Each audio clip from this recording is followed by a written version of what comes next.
সম্প্রতি অনেক জামাত নেতাকে পরিচয় দিতে শুনছি যে আমার পরিবার মুক্তিযোদ্ধা ছিল বা আমি শিশু মুক্তিযোদ্ধা ছিলাম। এটা কি এক ধরনের মুক্তিযুদ্ধের সময় তাদের অবস্থান, তাদের দলের অপরাধ, সিদ্ধান্ত, এগুলোর কারণে কোনো ইনফিরিয়রিটি কমপ্লেক্সে ভুগছেন কিনা তারা? আপনার কাছে কি মনে হয়? আমি তো এটা ইতিবাচকভাবে দেখি। আচ্ছা, কেন যারা চিহ্নিত স্বাধীনতা বিরোধী হিসাবে আছে তারা মুক্তিযুদ্ধে শহীদ হওয়াটা গর্বের মনে করে, তাই না? বাবা মুক্তিযোদ্ধা ছিল, এটা গর্বের না হইলে কি কেউ বলে? কেউ কি সংসদের দ্বারা বলতে শুনেছেন আমার বাবা চোর ছিল, ডাকাতি করতো? তার মানে সে এই জিনিসটা যে গর্বের, মর্যাদার, শ্রদ্ধার, এইটা সে কিন্তু আপনি মনে করেন যে তাদের আসলে ভেতর থেকে এটা মনে আমি কিন্তু এই জায়গাটা ইতিবাচক হিসেবে দেখি, যেখানে জামাতের একটা অংশ মনে করে যে মুক্তিযুদ্ধটা ভারতের ষড়যন্ত্র, হ্যাঁ আমরা পরাধীন হয়ে গেছি, এইখানে গর্ব করা জামাতের কেউ এটা তো আমার কাছে ভালোই লাগে। কিন্তু আমার কাছে মনে হয় কি, এটা কিভাবে আলাপ করবেন? প্রথম কথাটা হইল যে বাবাকে নিয়ে কেউ মিথ্যা কথা বলেন নাকি, এটা কোনো ওই বলেন আমরা লিখতে গেলে ভ্রম সংশোধন করবে, এই ভুল সংশোধন কেমনে হয়? এটা তো হয় না। মানুষের ওই জন্মের তারিখ এক সময় ভুল হয়ে যেতে পারে, দুইটা হয়ে যেতে পারে, বিয়ের তারিখও অনেক সময় মনে না থাকতে পারে, তার বাবা মুক্তিযুদ্ধ শহীদও হয় নাই, মারাও যায় নাই, এটা বলে কেমনে? তার মানে তার আসলে কোনো সমস্যা আছে, শারীরিক কোনো মানসিক কোনো সমস্যা আছে। কিন্তু মানসিক সমস্যা থাকলে তো তিনি আসলে নীতি প্রণয়ন করার মতো আমার মনে হয় থাকতে পারেন কিনা? মনে হয় যে তিনি তার মানসিক এত বড় মিথ্যা কথা বলাটা, এটা মানসিক রোগ ছাড়া সম্ভব না, বুঝছেন? তার মানে তার এই যদি মানসিক রোগ থাকে, আমাদের সংবিধান অনুযায়ী কিন্তু সে সংসদের অসমর্থ হয়ে যায়। তা আমার মনে হয় তার একটা পরীক্ষা করার দরকার। স্পিকারের অবিলম্বে যদিও সেটাকে প্রত্যাহার করার জন্য আবেদন করেছে, কতদিন পরে যখন সংবাদপত্র লেখছে না তার বাবা জিন্দা হয়, তা আপনি দেখেন বলার পর তার মনে হয় নাই যে সে এরকম মিথ্যা কথাটা বললো কেন।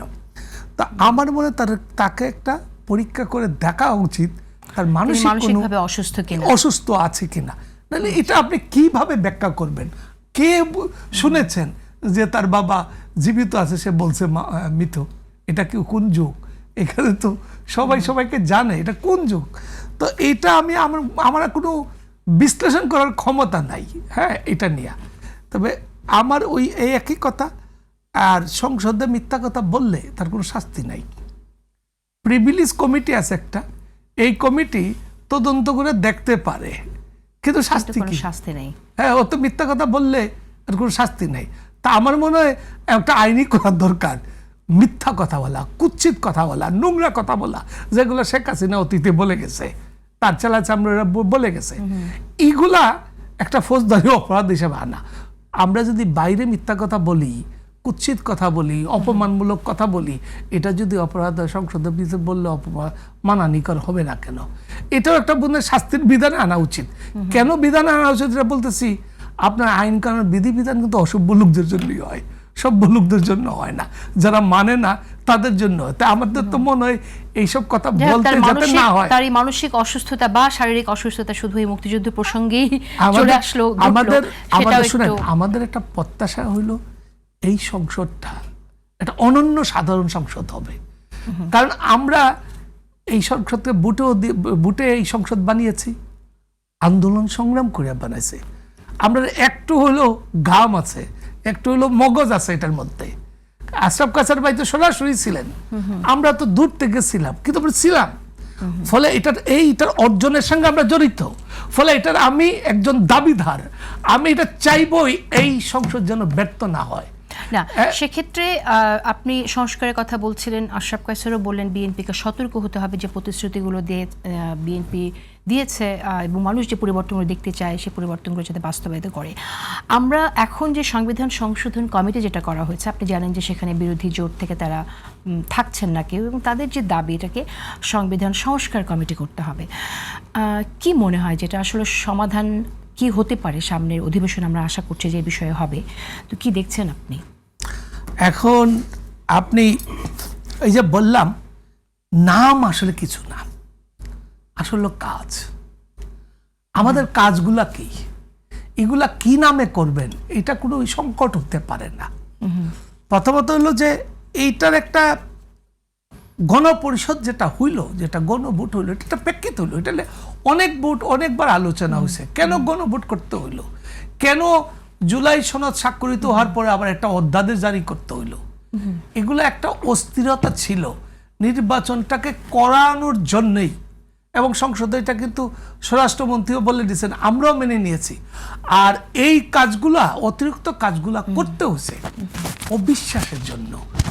এই যে জামাত আইসা আপত্তি জানাইলো যে আমরা তো সনদে স্বাক্ষর করলাম, এনসিপি তো করলো না, এখন যদি এই কোনো অধ্যাদেশ জারি করে এটা বাধ্যতামূলক না করা হয়, আমরা কিন্তু নির্বাচনে যাব না। এরকম একটা পরিস্থিতি তৈরি হয়েছিল। আবার বিএনপি থেকে একটা হুমকির মতো ছিল যে ঈদের আগে রোজা রমজানের আগে নির্বাচন হইতে হবে। আপনি কিনা উদ্দেশ্য দেখেন, নির্বাচন না হইলে কিন্তু এই অন্তর্বর্তীকালীন সরকার কিন্তু দীর্ঘায়িত হয়। কিন্তু এরকম একটা পরিস্থিতিতে এইটুকু করে একটা নির্বাচনের দিকে নিয়ে যাওয়া হয়েছে। এই বিবেচনাবোধ আমার মনে হয় মনে মনে কাজ করছে। কি বিবেচনাবোধ? যে একটা সংসদ যদি হয় তাহলে যে কোনো কিছুই এখানে বৈধভাবে এটা অনুমোদন করানো যাবে। এখন গণপরিষদ সাধারণত কখন হয়? গণপরিষদ হয় একটা নতুন দেশ হওয়ার সঙ্গে সঙ্গে। হ্যাঁ, আমাদের এখানে গণপরিষদ হয়েছে, হ্যাঁ, তখন আমাদের সংবিধান ছিল না, একটা সংবিধান প্রণয়নের জন্য। এখন আমাদের একটা সংবিধান আছে, যেটা আশরাফ কাতার ভাই বললেন, আমাদের একটা পরিচয় আছে, সেটার নাম হচ্ছে মুক্তিযুদ্ধ। আমি বলবি যে কথাটা এভাবেই হয়তো উনি বলছেন, আমাদের একটা পরিচয় আছে, সেটার নাম হচ্ছে বাংলাদেশ। আমরা বাংলাদেশ, আর এটা অর্জিত হয়েছে মুক্তিযুদ্ধের মাধ্যমে। এই সংবিধান কিন্তু মুক্তিযুদ্ধের মাধ্যমে অর্জিত, যা কিছুই লেখুক, কিন্তু এই সংবিধানটা মুক্তিযুদ্ধের পর হয়েছে। এখন আমার এই সংবিধানের ত্রুটি আছে, আমার কি কাজ করতে হবে? ত্রুটি সংশোধন করতে হবে। যদি আমি মনে করি 1 থেকে 100 যত অনুচ্ছেদ আছে, 156 বা ভুলে গেছি, তো যত অনুচ্ছেদ আছে সবগুলো ফেলাই দিতে হবে, সে ফেলাও। আচ্ছা, ত্রুটিটা সংশোধনের জন্যই তো কথা হচ্ছে। তো সেক্ষেত্রে আপনার কাছে কি মনে হয় যে বিএনপির দিক থেকে সরকার দলের নেতাদের এটা কি মেনে নেওয়া উচিত? সংবিধান সংস্কার আমার কাছে মনে হয় দুই দিক থেকে একটা সংকট আছে। প্রথমত হইল বিএনপি আমার কাছে মনে হয় তার সময় জ্ঞাপন করতেছে যত দূর নেওয়া যায়। কিন্তু এটা আমি বলছি, আমি শুনে নেন না, কিন্তু এটা ভুল পদক্ষেপ। কেন? আমাদের এই তৃতীয় বিশ্বের দেশগুলা থেকে, যেখানে অর্থনৈতিক অবস্থা ভালো না, জনসংখ্যা প্রচুর, আমাদের নানান ধরনের সংকট, এরকম একটা দেশে সরকারের জনপ্রিয়তা দিন দিন কমে যায়। জানি না, বাড়তেও পারে যদি আমি সেই রকম শাসন দেখাইতে পারি। আমি যদি এটা দুর্নীতিমুক্ত না হইলেও মানুষের সহ্যের সীমার মধ্যে, মানে একটা সীমার মধ্যে কিছু দুর্নীতি তো চলবেই, দুর্নীতি ছাড়া পৃথিবী চলতেই পারবে না। তো এরকম একটা দেশ, একটা মোটামুটি একটা সুশাসন, মোটামুটি একটা গণতন্ত্র, মানে একটা মোটামুটি আকাঙ্ক্ষার বাস্তবায়ন যদি সম্ভব হয়, তাহলে একটা সরকারের জনপ্রিয়তা থাকতে পারে। এখন পর্যন্ত জনপ্রিয়তার তেমন বেশি হেরফের হয় নাই, পারতে পারে, কমতেও পারে, এটা নানান ধরনের বিশ্লেষণ হইতে পারে। কিন্তু এইরকম একটা সময়ে এখনো কিন্তু এই সংসদে যেসব জুলাইয়ের অভ্যুত্থানকারী, এই সংসদ তো জুলাইয়ের অভ্যুত্থানকারীদের সংসদ, তো এদের মধ্যে এখনো এমন কোনো বিরোধ তৈরি হয় নাই। ফলে এখনই দ্রুতই এটা করা উচিত, এটাকে ঝুলানো উচিত না। অনেকে কৌশলে করে, বিচার পৃথককরণের সময় এইরকম একটা কৌশল করে, কিন্তু হয় নাই। তত্ত্বাবধায়ক সরকার করে যে যাবে, এরকম সময় বিএনপির একজন নেতা, আজকে নাই তিনি, মরহুম আব্দুল মান্নান ভূঁইয়া, তিনি তত্ত্বাবধায়ক সরকারের প্রধানকে ফোন করলেন যে এই কাজটা আমাদেরকে করতে দেন, ব্যারিস্টার ইস্তাককে ফোন করলেন যে এই কাজটা আমাদের করতে দেন, আমরা করে দেব। তত্ত্বাবধায়ক সরকার ওইটা আর করলো না, ওটা কিন্তু আর হয় নাই।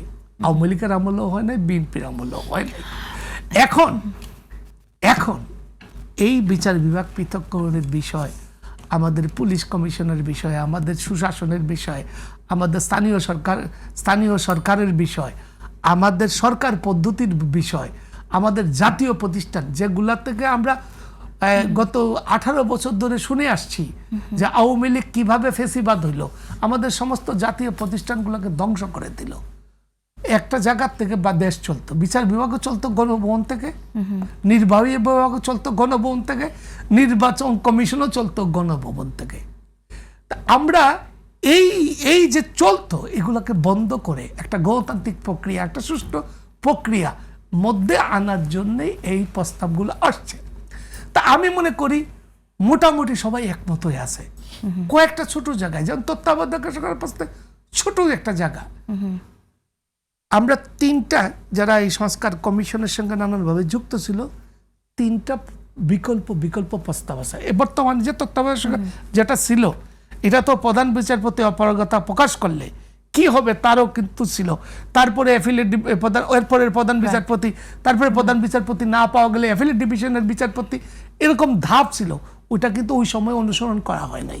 তা আমরা আমি এটা শেষ করি, পাঠটা যদি শেষটা করি, এইখানেও এরকম একটা ব্যবস্থার কথা বলা আছে যে প্রথমে এই রাজনৈতিক দলগুলো ঐক্যমত হয়ে এটা করবে, তারা যদি ব্যর্থ হয় অ্যাপিল বিভাগের 2 জন বিচারপতি ঢুকবেন এখানে, হ্যাঁ, তারা নতুন কোনো প্রস্তাব দিবেন না। এই যে টেবিলের উপর যেসব প্রস্তাব উত্থাপিত হয়েছে তার মধ্য থেকে তারা ভোট দিবেন। তারপরে এটাও তারা সেটাও যদি তত্ত্বাবধায়কে আটকে না থাকি, আসলে সংস্কৃত অনেকগুলো বিষয় নিয়ে আমার মনে হয় আলোচনা হওয়া দরকার। ছাড়াও অন্যান্য জাতীয় প্রতিষ্ঠান কিভাবে হবে এটা নিয়ে, আর উচ্চকক্ষের আসন সংখ্যা কি হবে, এই দুইটা ইস্যু, বাকিগুলো কিন্তু সব মোটামুটি এক